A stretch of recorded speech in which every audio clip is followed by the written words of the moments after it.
So just taking a moment perhaps to just sense, who is sitting here in you, as it were. Just touching base with yourself, with the moment.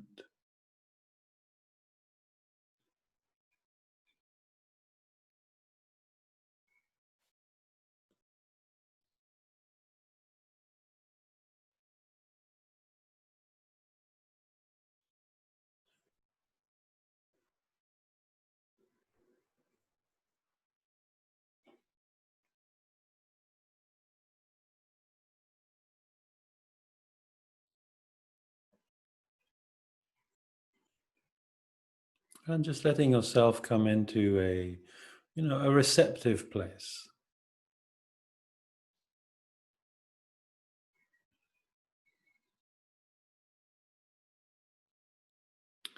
So that you can, let whatever's coming to you get, below your neck.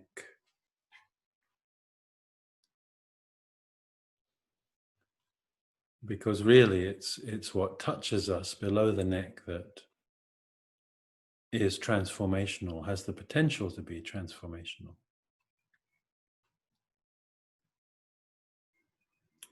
And for me, not for the first time, I sit before something like this, and um,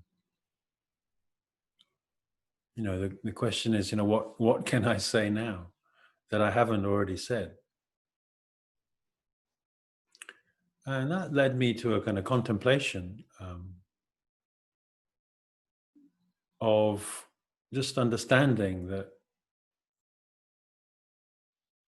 I don't know what it looks like from the outside in terms of my path, my teaching path, and my path as a student of life and as a student of spiritual evolution. But on the inside, what it is that I'm always discovering the same thing.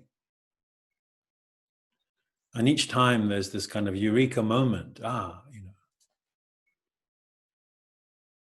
and then a little time later, it's another eureka moment, and it's the same thing. It's the same dynamic again and again it's not a rediscovery. It's a deepening. So it's like a spiral. So we tend to think of the path as a line, or like a rising line perhaps, or a straight line. And so if we experience something again, we sort of assume that we didn't get it the first time because we've moved on. And so how could we, if we're back there again, so then we must have not got it somehow. And so we have that kind of judgment on ourselves. But actually the path is much more like like a spiral. And if I get something here, again, whether it's a spiral up, whether it's spiral down, doesn't really matter. It's all going the same place in the end. If I get something here, and then it deepens in me, and then I encounter it again, it's because I don't understand it at this layer, at this level. And so I drop deeper, and I drop deeper, and I drop deeper, and that spiral is going closer and closer and closer to to the end goal. And frankly, I have no idea if I'm going to get there, and I don't really care anymore. Actually, from that point of view, I've given up. The end goal. I've given up. Will I get there today? For me, it's a process. It's simply a process of returning, again and again. And so someone was talking to me last week, I think they were, and they were describing their meditation process. And their meditation process was to take one thing that they could be aware of and reduce everything, their focus, down to that one thing. It may be the sound of a bird. It might be reduce their focus down to that one thing. And that's how they kind of quieted their mind. And that's wonderful. But from my point of view, it's a complete waste of time. Much better to go and make a cup of tea, as one of my teachers would say. And, you know, there's a difference between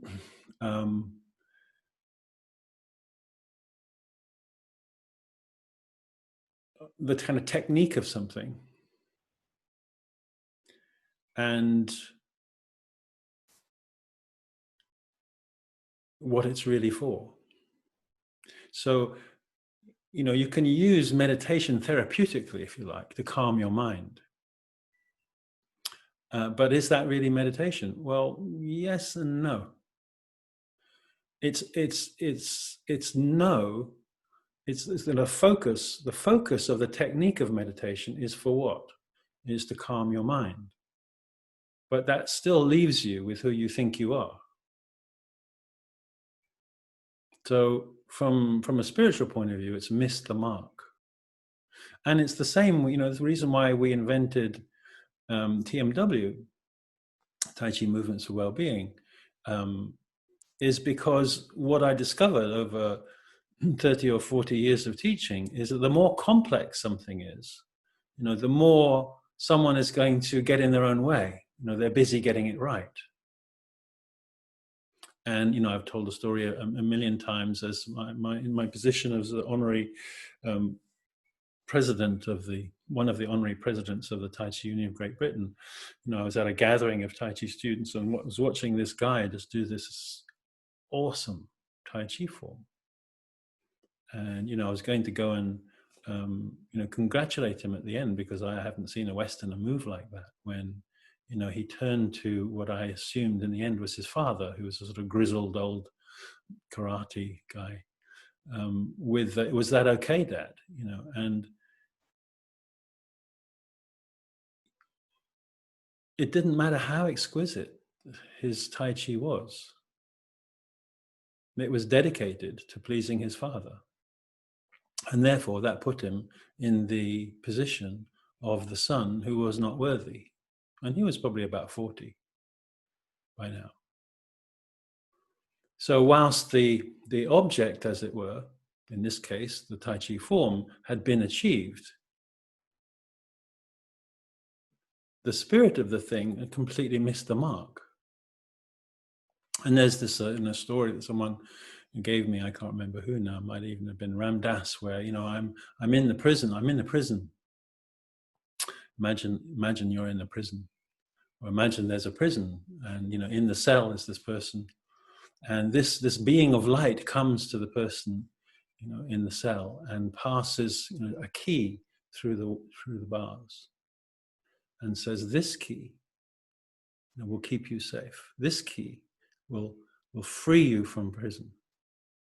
And so the prisoner takes the key and says, "Well, in that case, I better put it somewhere safe." And, you know, what they don't do is take the key and leave. So, you know, what is our practice? You know, what is the goal? And, you know, someone very dear person just recently, you know, sent me an email with a question around, you know, meditation, and you know, they were talking about that, you know, when they meditated and they turn their heart towards God, you know, and they find this place where there is this connection, and it's beautiful, you know, and then, you know, there's other times they turn their meditation towards God, or whatever, you know, whatever it happens to be. In this case, it was to God, and to turn your attention to God, and where you end up is just nowhere. And so, you know, what am I doing wrong was the question. And my answer was that, you know, the focus of that meditation is to turn towards God. Whether you reach God or not, in a sense, is immaterial. The actual process is that movement towards something. And it's the same with the principles. When we come to meditate with the principles, whether we're successful or not actually is irrelevant. Because sometimes you are and sometimes you aren't. So therefore, when you are, you're succeeding, and when you aren't, you're failing. That's missing the point. The point is a meditation on the principles and where they take you. And where they take you is to the feeling of true nature. That is the point of any spiritual practice, is to show you who you really are, so that you can shift your attention from who you think you are to who you really are. And a way of seeing that, something I prepared earlier. If you can imagine, that this glass of water is completely full. I can't hold it in that way, but imagine it was, and somehow I could hold it so that you couldn't see the water moving. Like here, you can see the water moving, but imagine you wouldn't know, for example, whether there was water in the glass or not. If this was just solid water, you wouldn't be able to tell. So just imagine that. This is a glass of water. And that's how we are. We are like the water. We are clear, transparent. And there's a way of looking at it. If you didn't know, you could look at it and say the glass is empty. But actually, it's full of water. So who we are, is like that. It's like the glass of water. And from this point of view, from this place of clarity and compassion, and wisdom, we say, well, I'm going to come and I'm going to help free the conditioning of my family. So I'm going to take on the conditioning of my family. And from this point of view, it'll be really easy. I'll just enlighten it all. It'll be fabulous. And from this point of view, it's a very simple thing, because you know exactly who you are. You're clear. You are spirit. You are the divine. Just keep that image in your mind. And then, what happens is we take a little bit of conditioning. And then we take a little more. And then we take a little more. And then we take a little more.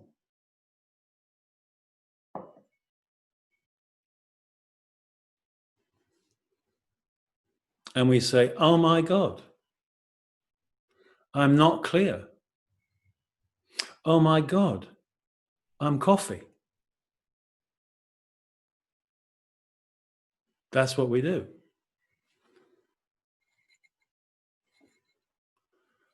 I'm not water. I'm coffee.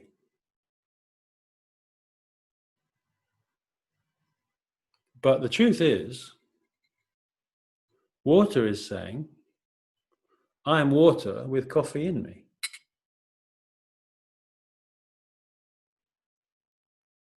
So the one who knows, you see, you could be busy trying to get rid of the coffee. Forget about it. It's not going to happen.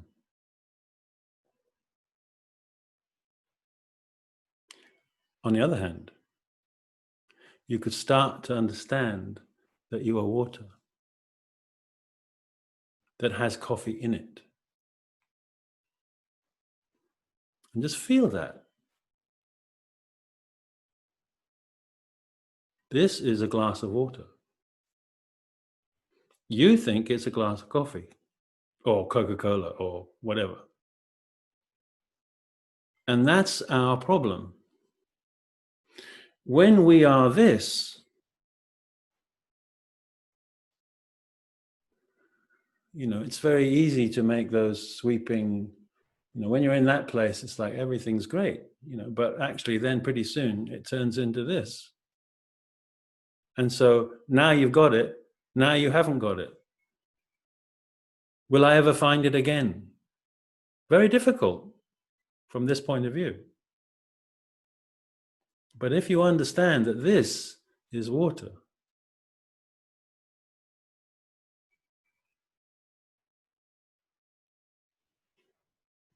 you're free. And that is the point of TMW. That is the point of meditation. And that is the point of any spiritual practice. It is to free us of this prison. The illusion that I am coffee. And we're not saying that there isn't coffee. What we're saying is that this is water.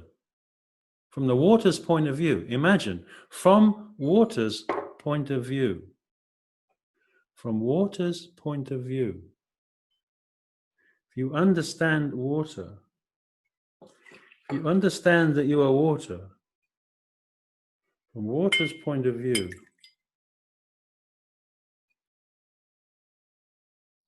you can still see the water.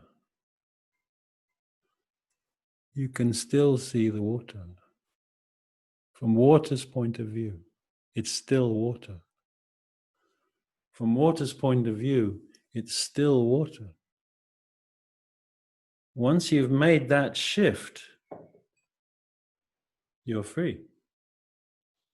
And so whether you are distracted or whether you are focused, whether you are happy, whether you are sad, all of that is happening, as it were, within true nature. You've made the shift of identity from what is in you to what you are.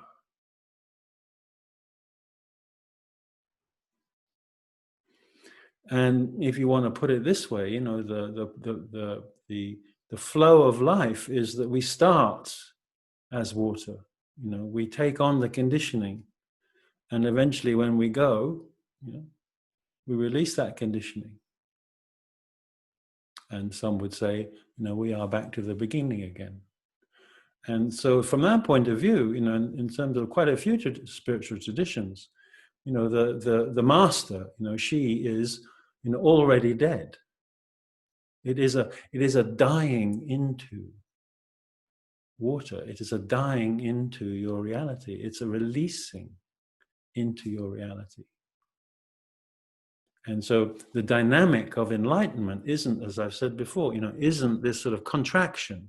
You know, whenever there's that contraction, then I'm off. The dynamic of awakening to truth is an opening to what is, you know, already there.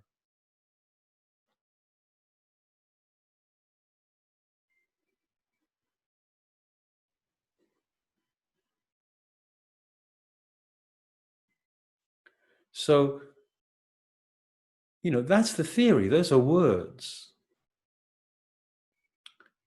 Well, for me, they're not theory. It's reality. But those are words.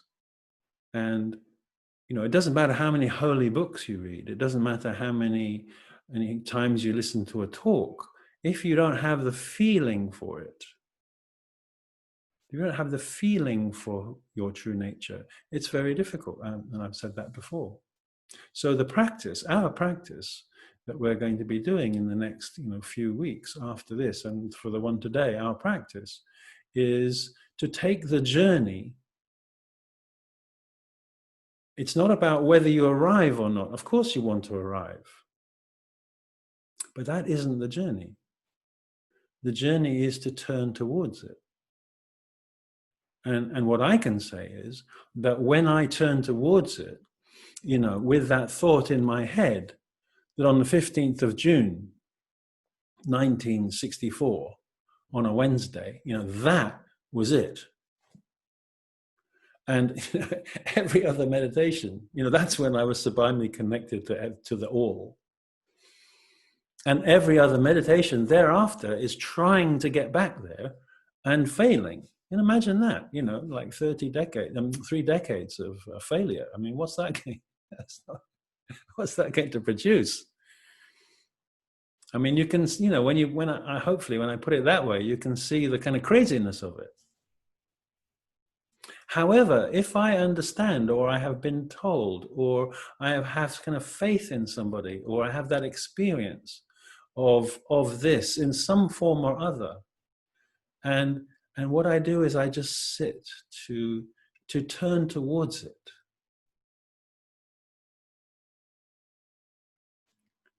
In my experience, I can say that every time I sit, there is some movement of transformation every single time. It may not be what I want. I want that. But that's the problem, because that is just another glass of coffee. It just happened to be a spiritual glass of coffee. That doesn't understand that it's water. So there's another whole layer of it, which is the sort of spiritual ego, which is the illusion that I'm getting somewhere, but actually all I'm doing is just creating another identification with a spiritual conditioning. This isn't about conditioning. This isn't about belief. It is simply who we are. And our practice, and what's one of the beauties of movement, and the TMW movement, is just so simple. The more simple it is, the less I can get in my own way. I mean, we still do a really good job, but ultimately, the gesture, everybody can make that gesture. And if someone is present and available, that gesture is going to touch. And in that touching, I am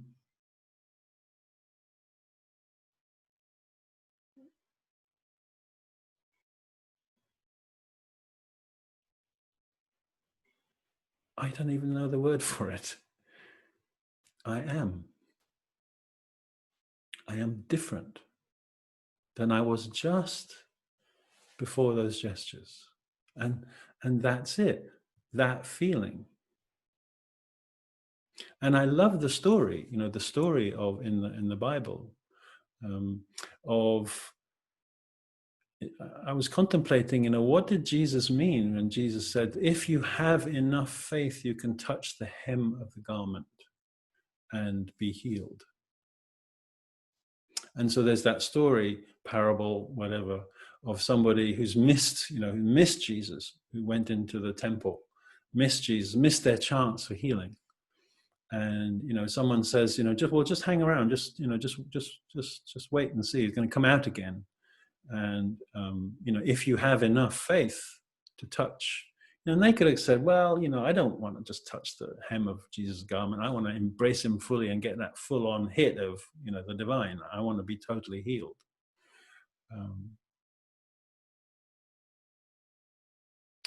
But in the story, they stay. And in the story, as Jesus is passing, with that understanding, because I could say, I want to touch my shirt. That isn't touching my shirt. But actually, that is touching my shirt.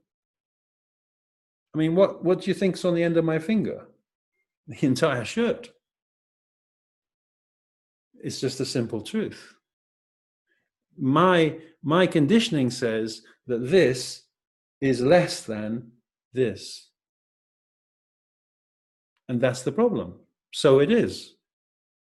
So I miss the shirt. Even though I'm touching it, I miss the shirt.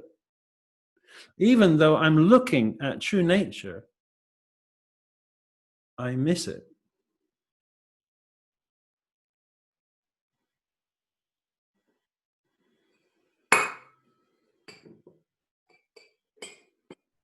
So it's a journey, it's a process. And like I said earlier, I'm not even, because I thought it was a really wonderful question this person asked me about meditation. I think it was a really, really wonderful question. And this morning I was contemplating it, and this morning I was pretty distracted. And was I disappointed by that? No. Did I think that was a bad meditation? No. Because when I sat down, inverted commas, I sat down and I turned towards God. I turned towards the principles.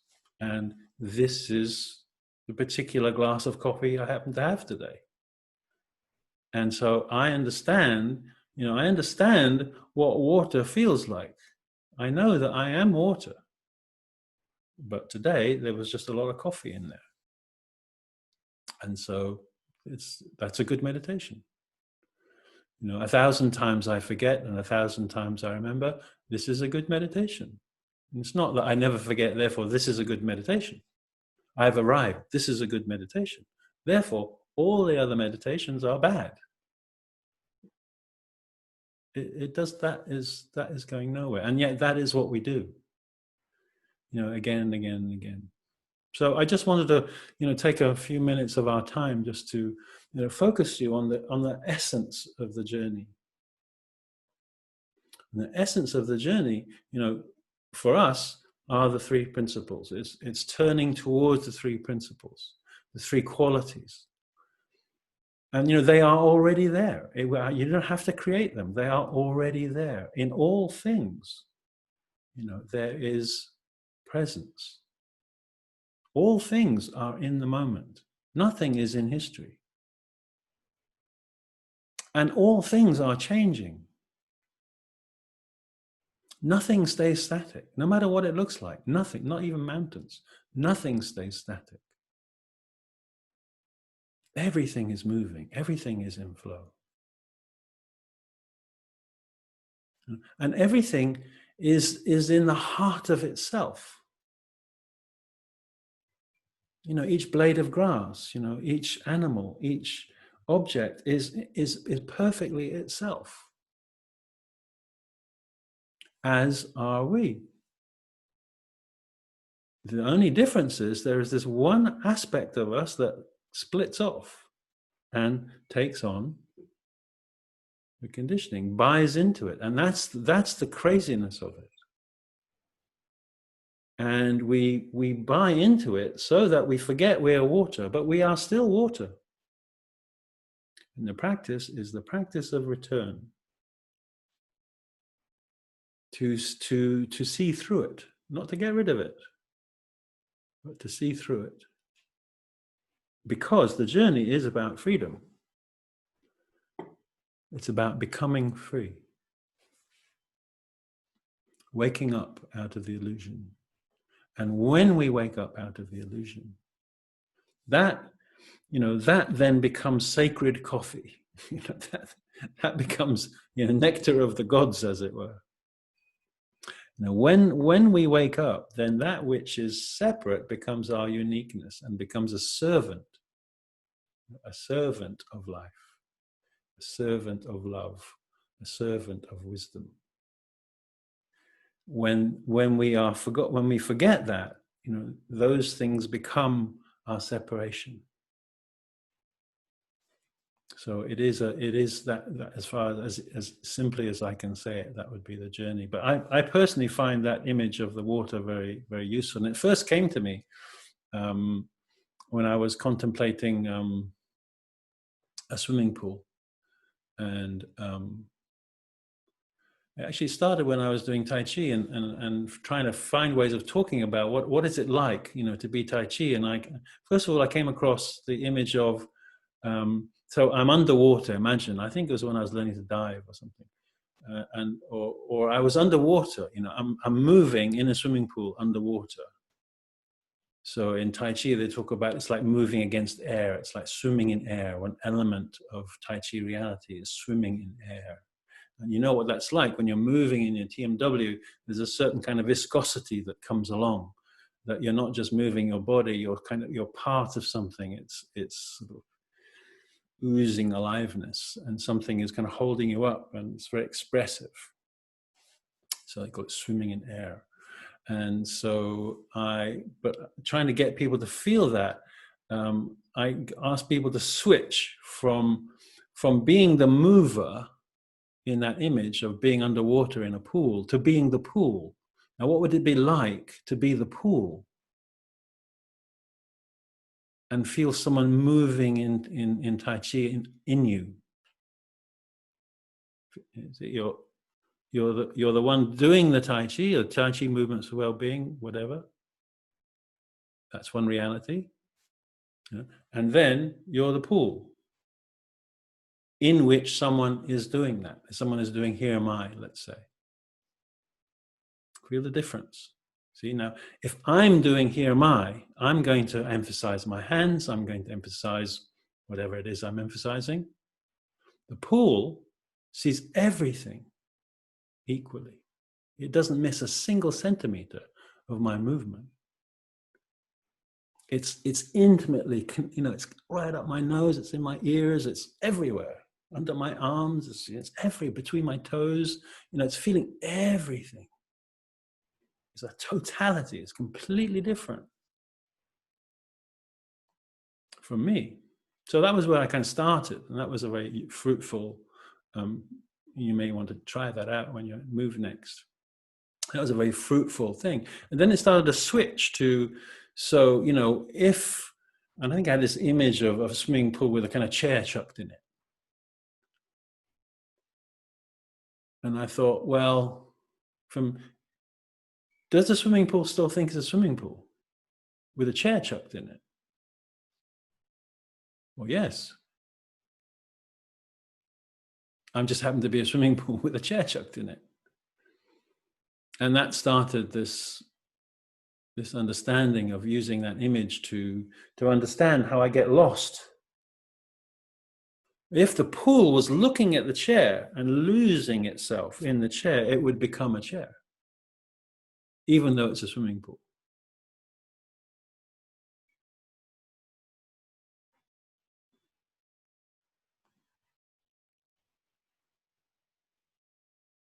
So whether the chair is in the pool or whether the chair is out of the pool doesn't make any difference once you've made that shift. And so that sort of developed into, it's a simple way of exploring, what the process is. So that's I think that the business of when you're moving in your TMW,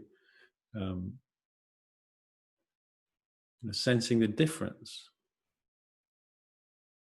I think you'll find will make a big difference to what you're looking at as you move, and that the difference